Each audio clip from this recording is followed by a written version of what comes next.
going on, everybody? This your boy Mike from Trouble Down Productions and NerdFeed.com, and this is going to be my review for The Walking Dead Season 6, Episode 11. So we start off at the beginning of the episode. We got Abraham and Sasha walking, talking, doing a little back and forth, and ends up, Sasha tells him that she's going to take another patrol, that Eugene is going to replace her on that patrol. And it's sort of like I think it was more like him remembering, because it automatically cuts to a scene of him and Rosita laying in the bed with each other. And it just kind of goes back and forth for a minute like a flash. So I think that was just more of like him remembering what happened or whatnot. And then we get a little back and forth between him and Rosita in the bed. Rosita gets up, goes to take a shower.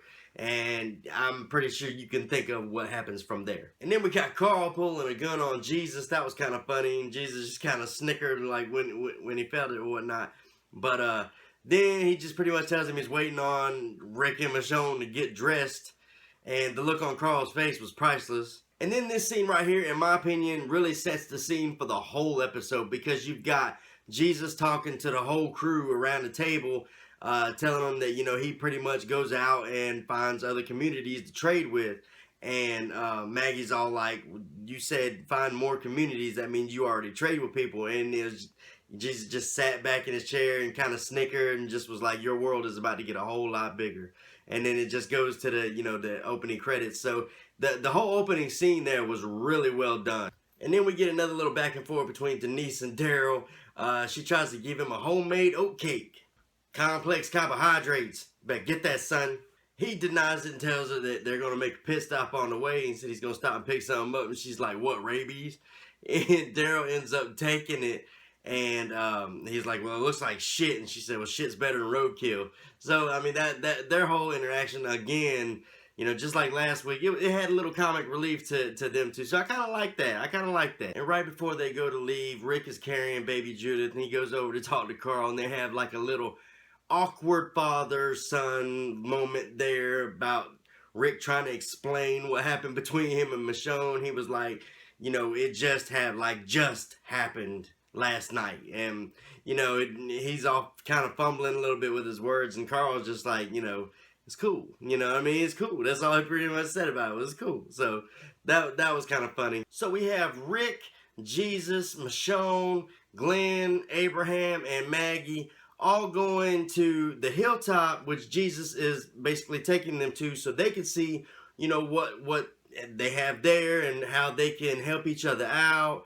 And we get a little bit of comic relief in the van too, because Abraham has just kind of had this thing bugging his ass like half the episode about why on earth would Glenn and Maggie want to bring a baby into the zombie apocalypse. And we get a little funny moment between Abe and Glenn in the RV, and he's like, let me ask you a question, you know.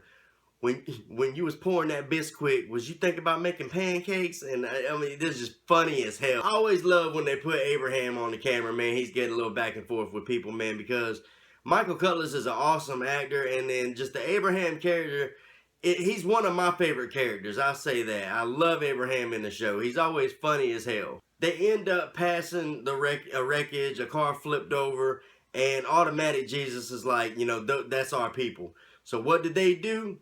They track him to this building, and in all Rick fashion, just the Rick being Rick, he leaves Jesus out with Maggie, and his hands all tied up. So they go in basically as a team and get these people from the hilltop out of this building and pretty much save them from the walkers, which was really cool the way that it was done, the scenery and everything, man, because it was just like one person took some walkers out, another person saved a person, this person saved a person, this person saved a person, and they all, you know, came out like it was a team effort. And just the way it was filmed like that, I thought it was really cool. Now, as I said about in my video about the hilltop, the members of the community are not really fighters or anything, and you could really tell that off gate when they started saving people in that building. Abe about freaking destroys one of them, man. He's going for a walker, and dude just comes out the corner, and Abe puts him up against the wall and about kills him, man. But then they all end up getting all the people rescued and get them out of there, and then they start heading back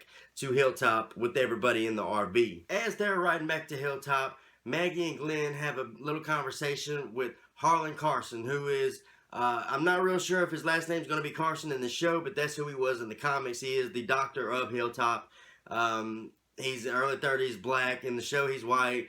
That's about all I can really tell you without getting into any of his story for the comics. I'll save that for another video. But they end up talking to him. He's going to give them some prenatal vitamins like anytime they want. So that's really cool for Maggie's baby. Their RV gets stuck in the mud, but go figure, right where they get stuck, they're not far from the hilltop because Jesus gets out and is like, well, we're here anyway. So it's just a little walk up the road, basically. And we get there and we finally see it. And let me tell you guys, man, it was almost a direct adaptation from the comics, the way they walked in there with Jesus in the front like that. So it was really cool how they you know, filmed it and everything.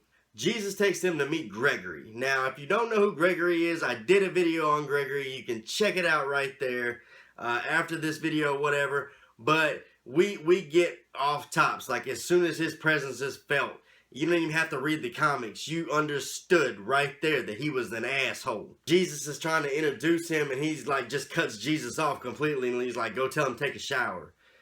And kind of gets in Rick's face a little bit, talking about it's, you know, hard to keep things clean around there. I'm like, damn, dog, what the hell? So off the gate, you did not like this character, which was the same way as in the comics. I mean, he's an asshole. What can I say? Rick sends Maggie to basically go talk to him about doing trades and how they can help each other out. And Maggie's like, kind of like, why are you sending me? Because I shouldn't. Because Rick knows, you're fucking with the wrong people. Maggie goes into his office and they've got some back and forth going on. He's basically just being an asshole, talking about they don't need ammo and Rick and company don't have shit to really offer them. Just being a dick. So since he was kind of being an asshole to Maggie and basically just kind of telling her he don't need nothing from them, we go to a scene with Jesus talking to Rick and Michonne and everybody else, and Jesus is like, you know, I'll talk to him. I'll handle it. You know, he wants to trade, but ammo's not something they really need. They just brought in more medicine. Jesus is like the go-to guy. Like, they pretty much just let Gregory just run shit just to have something to do. It's like Tom Paine said on The Talking Dead. They let him do that because it was like the way his character was. He'd be more trouble otherwise if they didn't let him do that. So his character pretty much run things, and Jesus's character is like the go-to guy that does all the footwork. Then we get a couple members of the community come back from where apparently they were being held by Negan. And the guy goes to tell Gregory that Negan killed a couple of them, and they had one that was taken alive, but they wanted him to send a message to Gregory. And then he stabs him, and then all hell breaks loose. Rick starts beating on the guy that stabbed him. Another guy jumps on Rick. Abraham jumps on that guy. That guy ends up getting on top of Abraham, damn near choking him out, and Daryl comes out of nowhere and break the dude's arm and shit. So that whole scene like was really well played. Dude ends up getting on top of Rick, and basically Rick ends up stabbing him in the damn neck, and blood's just all over Rick. And Rick gets up, and everybody from Hilltop is like, you know, because it's like I said, it's a farming community, so these people are like, what the just happened? And Rick just gets up and he's like, what? Like, it ain't shit, you know what I mean? So now that Gregory is stabbed and wounded, they was able to patch him up. Now here we have round 2 of Maggie talking to Gregory. Rick devises this plan. Like, he says, okay, we're going to go and we're going to take out Negan and his men, get your one person back that they've got hostage, and you're going to give us half of everything you got one time. Instead of, you know, doing this every so often, give them so much like they do with the Saviors. They's like, one-time deal right here.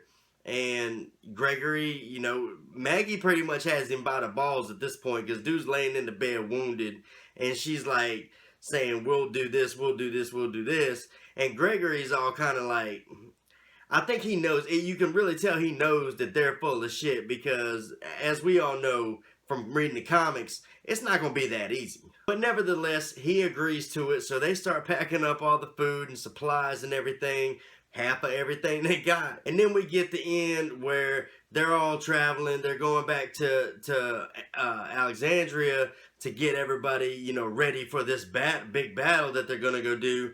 And we see at the end there, Maggie and Glenn, they're getting an ultrasound of the baby, and then in the RV as they're traveling. You see everybody passing around the thing, the ultrasound picture. So it was kind of a nice ending, nice, you know, solid ending, and for a very good episode. I'm going to give this episode a 9.5. It was very well done. Loved it. Loved everybody in the episode. I'm glad we got to see more characters this episode, and I cannot wait until next week. So until then, I'm going to be releasing a couple more videos this week, guys, because I got some things I need to talk to you guys about. Other than that, love you guys. Like and subscribe to my YouTube channel. Give a comment below and let me know what you think about the episode. Give the video a thumbs up because it always helps the channel. Love you guys. Dead to Zombies, nerdfeed.com. You guys rock.